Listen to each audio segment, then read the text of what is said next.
Hello friends, मैं हरीश आपका स्वागत करता हूं आपके अपने चैनल जीके हिंदी में। और हमने कल तक आर्टिकल पूरे कर लिए थे और आज हम एक नए चैप्टर के साथ आए हैं। स्वागत करता हूं आपका। और जिसने चैनल को सब्सक्राइब नहीं किया, सब्सक्राइब करो, लाइक करो और बेल आइकन को प्रेस करो। तो फ्रेंड्स, आज हम करने वाले हैं डिटरमाइनर्स के बारे में डिस्कस। डिटरमाइनर्स का मतलब होता है निर्धारक।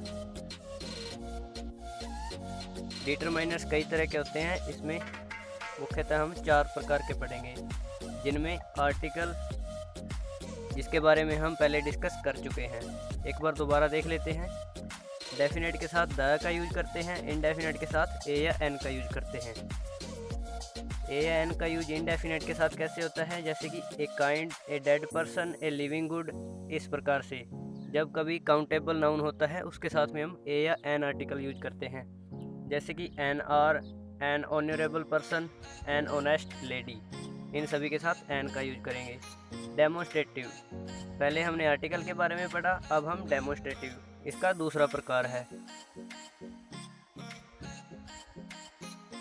इसमें हम दिस, दैट, दीज, दोज, इन सभी के बारे में पढ़ेंगे। तो देखिए, दिस का use near by thing. Near by thing कौन सी होती है? जो वस्तु पास ही में हो। This pen is mine, this pen यानी कि उसके हाथ में ये पेन है या फिर उसके पास में पड़ा हुआ है, उसके बारे में ये बात कर रहा है, इसलिए इसके साथ में दिस का यूज किया गया है। दैट, फार फ्रॉम, जो अपने से दूर हो। That car is wonderful car. That car, that मतलब वह दूर है, इसलिए उसके साथ दैट का यूज किया गया है। दीज, दीज का यूज होता है नियर बाय के लिए, जो हमारे पास में प्लूरल नाउन हो, प्लूरल संख्या में हो, उनके साथ में हम दीज का यूज करते हैं। In these days, these guys, यानी कि यह बहुवचन संख्या है, इसलिए इसके साथ में दीज आया है, जो कि प्लूरल नाउन है। दोज, दोज फार के लिए प्लूरल आता है, उसके लिए यूज करते हैं। तीसरा है पोजेसिव। पोजेसिव बताता है स्वामित्व को,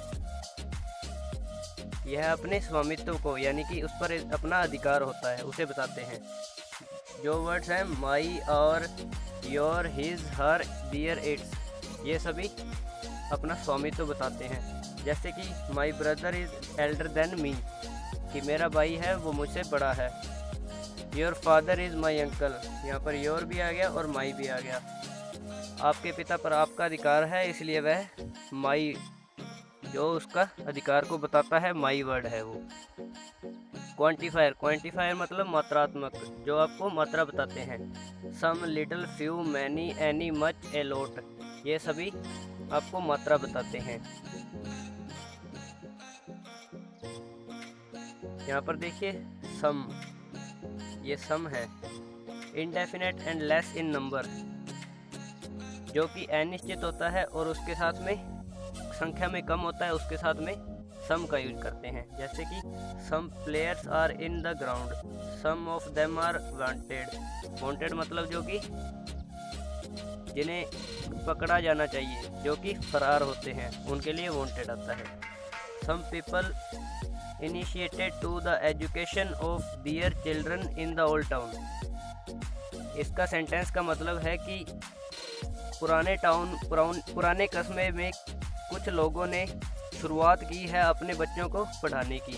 इनिशिएट मतलब पहल करना या शुरुआत करना। लिटिल, लिटिल और ए लिटिल और द, इसके 3 प्रकार होते हैं। लिटिल का use liquid, less in quality, यानी कि बिल्कुल कम मात्रा में लिक्विड के साथ में इसका यूज किया जाता है। अगर अकेला लिटिल आता है तो उसमें लेस और नॉट इनफ, यानी कि वह पूरा न हो, उससे कोई भी हम पूरा काम न कर सकें, उसके साथ में लिटिल अकेला आता है। और ए और द नहीं लगते उसके साथ। There is a little milk in the jug, I can't make tea with it, यानी कि यहाँ जग में इतना सा दूध है कि इसके साथ मैं चाय नहीं बना सकता, जो कि इनफ नहीं है, उसके साथ में हम ना तो ए का यूज करेंगे और ना कि द का यूज करेंगे। There is a little milk in the jug that I can make the difficulty. A little का यूज वहाँ होता है जहाँ डिफ़िकल्टी संभावना होती है, यानी कि मुश्किल से संभावना होती है, वहाँ ए लिटिल यूज करते हैं, और इसका हमेशा यूज लिटिल का लिक्विड के साथ में होता है। जैसे कि यहाँ इतना दूध है कि मैं उससे मुश्किल से चाय बना सकता हूँ। द लिटिल का यूज होता है लिटिल बट होल, यानी कि थोड़ा परंतु सारा का सारा। There is the little milk in the jug that I can make tea with it, यानी कि इसमें इतना जग में दूध है कि मैं उससे चाय बना सकता हूँ।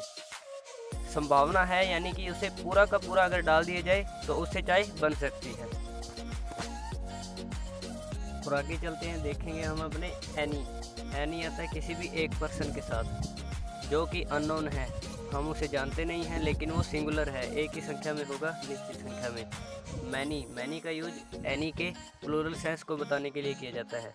टुक any one pen from the desk से कोई भी एक पेन उठा लाओ, इसमें एन निश्चित है और एक की संख्या में, इसलिए एनी का यूज करेंगे। There are many pens on the desk which one is you needed, यानी कि वहाँ पर बहुत से पेन हैं, तुम्हें कौन सा वाला चाहिए। यहाँ पर उसकी कोई निश्चित संख्या नहीं है, लेकिन वह प्लूरल संख्या में बता रहा है, इसलिए इसके साथ में मैनी का यूज आएगा। मच का अनकाउंटेबल थिंग्स के साथ में, जिन्हें हम गिन नहीं सकते, जैसे कि एब्स्ट्रैक्ट नाउन भी होता है, उसके साथ में भी इसका यूज किया जाता है। टू, हाउ, सो, मच, इन सभी के साथ में एब्स्ट्रैक्ट नाउन है, इन सभी के साथ में मच का यूज किया जाता है जब टू, हाउ, सो ये सभी आते हैं। जैसे कि love, hate, oil, water, pens, pen, ये सभी इनके साथ में भी मच का यूज करेंगे। How much ink is in the ink pot, यानी कि वहाँ दवात में कितनी स्याही बची हुई है। He have too much sympathy with his brother, उसे अपने भाई से कितनी सहानुभूति है, तो वह आंसर दे रहा है कि बहुत सारी है। टू मच का मतलब बहुत सारी। और आगे है मोर का यूज होता है काउंटेबल नाउन, लेकिन क्वांटिटी नहीं बताई जाती।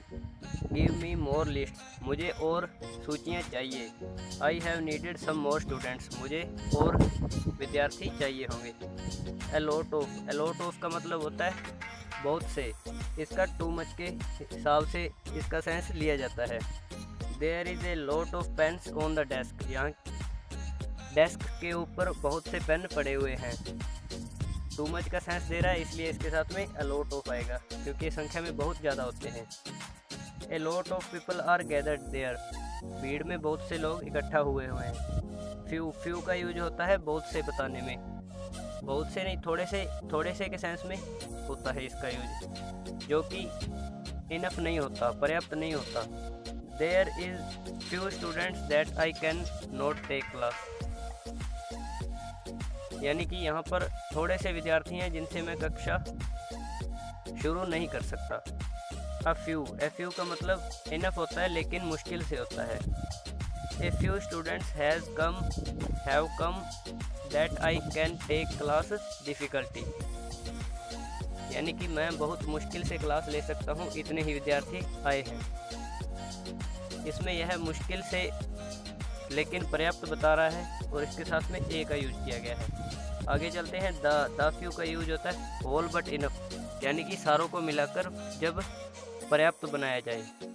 The few students have enough to take class with them, यानी कि वहाँ इतने विद्यार्थी हैं जिन्हें मिलाकर हम क्लास लगा सकते हैं। तो थैंक यू फ्रेंड्स, आज के लिए इतना ही। आगे जो डिटरमाइनर्स रह रहे हैं उनके बारे में हम कल डिस्कस करेंगे। और अगर वीडियो अच्छा लगे तो लाइक करें, चैनल को सब्सक्राइब करें, और अगर आपको कोई डाउट होता है तो आप नीचे कमेंट सेक्शन में भी बता सकते हो। और मेरा व्हाट्सअप नंबर भी डिस्क्रिप्शन में दिया होता है, और आज की PDF भी आपको वहीं मिलेगी। धन्यवाद दोस्तों, कल फिर मिलेंगे एक नए वीडियो के साथ।